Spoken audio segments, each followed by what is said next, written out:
Marami siyang naitulong sa'yo. Siya ang nagbigay sa'yo ng bagong pagkakataon.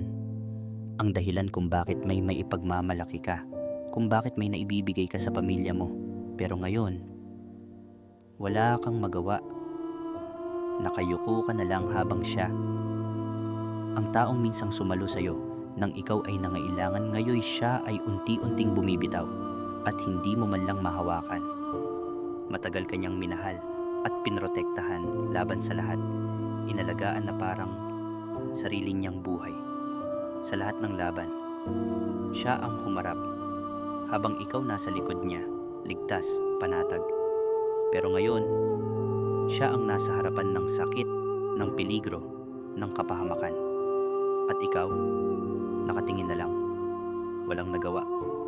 At ang mas masakit sa lahat, hindi mo siya naprotektahan. Hindi mo man lang nasuklian ang lahat ng ginawa niya para sa'yo.